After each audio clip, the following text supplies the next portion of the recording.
തലസ്ഥാനം കഴിഞ്ഞ കുറച്ച് ദിവസങ്ങളായി ഡ്രോൺ ഭീഷണിയിലാണ്. തലസ്ഥാനത്തെ പല നിരോധിത മേഖലകളിലും ഡ്രോൺ പറത്തുന്നതായി കാണപ്പെട്ടു. ബലാക്കോട്ട് ആക്രമണത്തിന് ശേഷം ഇന്ത്യയിലുടനീളം ഡ്രോൺ ആക്രമണം പ്ലാൻ ചെയ്തിട്ടുണ്ട് എന്ന ഇന്റലിജൻസിന്റെ റിപ്പോർട്ട് ഈ അടുത്തിടെയാണ് പുറത്തു വന്നത്. ഇത് വലിയ ആശങ്കയ്ക്ക് വഴിവെക്കുന്നുണ്ട്. അതുകൊണ്ട് തന്നെ അതീവ സുരക്ഷാ മേഖലയിൽ പോലീസും നിരീക്ഷണം ശക്തമാക്കിയിട്ടുണ്ട്. ഈ സാഹചര്യത്തിലാണ് ദുരൂഹതയുയർത്തി പല അതീവ സുരക്ഷാ മേഖലകളിലും ഇത്തരത്തിൽ ഡ്രോണുകൾ പറന്നതായി കാണപ്പെടുന്നത്. ഇത്തരത്തിലൊരു ആശങ്ക നിലനിൽക്കെ കഴിഞ്ഞ ദിവസം അർദ്ധരാത്രിയും വിമാനത്താവളത്തിനടുത്ത് ഡ്രോൺ പറത്തുന്നതായി കാണപ്പെട്ടു. ഇതിനെ തുടർന്ന് ഡ്രോണിന്റെ ഉടമസ്ഥനെ പോലീസ് അറസ്റ്റ് ചെയ്യുകയും ചെയ്തു. ബാലാക്കോട്ട് ആക്രമണത്തിന് ശേഷമാണ് ഭീകരർ രാജ്യത്ത് ഡ്രോണുകൾ ഉപയോഗിച്ച് ആക്രമണം നടത്താൻ സാധ്യതയുണ്ട് എന്നുള്ള ഇന്റലിജൻസ് റിപ്പോർട്ടുകൾ പുറത്തുവരുന്നത്. ഇതിനു പിന്നാലെ തിരുവനന്തപുരം നഗരത്തിൽ രാത്രിയോടെ ഡ്രോൺ കണ്ടതായി പോലീസിന് വിവരം ലഭിച്ചു. ഇത് സംബന്ധിച്ച് കൃത്യമായ വിവരങ്ങളൊന്നും ഇതുവരെ പോലീസിന് ലഭിച്ചിട്ടില്ല. എന്നാൽ ഉടമസ്ഥനെ പോലീസ് പിടികൂടിയിട്ടുണ്ട്. വിമാനത്താവളത്തിന്റെ കാർഗോ കോംപ്ലക്സിന് സമീപമായാണ് ഇന്നലെ അർദ്ധരാത്രി ഡ്രോൺ കണ്ടെത്തിയത്. ചൈനീസ് നിർമ്മിത ഡ്രോൺ CISF രാത്രി തന്നെ പോലീസിന് കൈമാറിയിരുന്നു. തുടർന്ന് നടത്തിയ പരിശോധനയിലാണ് ഡ്രോണിന്റെ ഉടമസ്ഥനെ പോലീസ് അറസ്റ്റ് ചെയ്തത്. ശ്രീകാര്യം സ്വദേശി നൌഷാദാണ് അറസ്റ്റിലായത്. ഡ്രോണിന്റെ റിമോട്ട് പോലീസ് നൌഷാദിൽ നിന്ന് പിടിച്ചെടുക്കുകയും ചെയ്തു.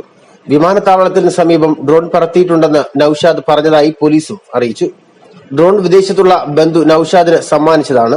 നൌഷാദ് വിമാനത്താവളത്തിന് സമീപം മുൻപും ഡ്രോൺ പറത്തിയിട്ടുള്ളതായി പോലീസ് പറഞ്ഞു. നൌഷാദിനെ പോലീസ് കൂടുതൽ ചോദ്യം ചെയ്തു വരികയാണ്. കഴിഞ്ഞ ദിവസങ്ങളിൽ തിരുവനന്തപുരം നഗരത്തിലെ പല ഭാഗങ്ങളിലും ഡ്രോണുകൾ കണ്ടതായി റിപ്പോർട്ടുകൾ വന്നതാണ്.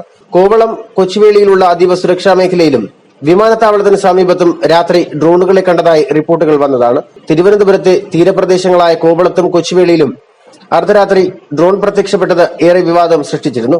ഇതിനു പിന്നാലെയാണ് പാളയത്തും വിമാനത്താവളത്തിന് സമീപത്തും ഡ്രോണുകളെ കണ്ടെത്തിയതായി റിപ്പോർട്ടുകൾ വന്നത്.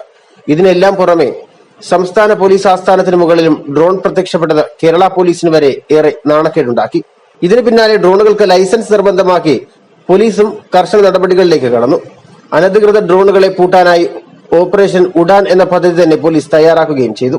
250 ഗ്രാമിന് താഴെ ഭാരമുള്ള നാനോ ഡ്രോൺ കൈവശം വച്ചിരിക്കുന്നവരുടെ വിവരങ്ങൾ സ്പെഷ്യൽ ബ്രാഞ്ച് ശേഖരിക്കും. DGCAയുടെ അനുമതിയില്ലാതെ ഡ്രോൺ ഉപയോഗിക്കുന്നതിനെതിരെ കേസെടുക്കുമെന്നും DGP ലോക്നാഥ് ബെഹ്റ വ്യക്തമാക്കിയിരുന്നു. ഇതിന്റെ തുടർച്ചയായാണ് നഗരത്തിൽ നിന്ന് രജിസ്ട്രേഷൻ ഇല്ലാത്ത 24 ഡ്രോണുകളെ പോലീസ് പിടിച്ചെടുത്തത്.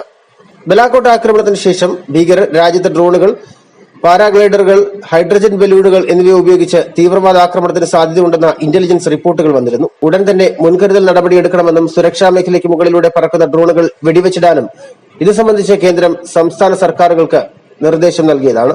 കേന്ദ്ര റിപ്പോർട്ടിന് പുറകെ തലസ്ഥാനത്ത് അർദ്ധരാത്രിക്ക് ശേഷം നിരവധി ഡ്രോണുകളാണ് പ്രത്യക്ഷപ്പെട്ടത്. സുരക്ഷാ മേഖലകളിൽ ഡ്രോൺ പറന്നത് കേരള പോലീസിന്റെ സുരക്ഷാ വീഴ്ചയായും കണക്കാക്കപ്പെട്ടു. എന്നാൽ ഇത് സംബന്ധിച്ച കൃത്യമായ വിവരങ്ങളൊന്നും പോലീസിന് ഇതുവരെയും ലഭിച്ചിട്ടില്ല. ഇതിനിടെയാണ് ഇന്നലെ അർദ്ധരാത്രി വിമാനത്താവളത്തിന് സമീപത്ത് CISFന്റെ ഡ്രോൺ തൊണ്ടിമുതലായി ലഭിച്ചത്.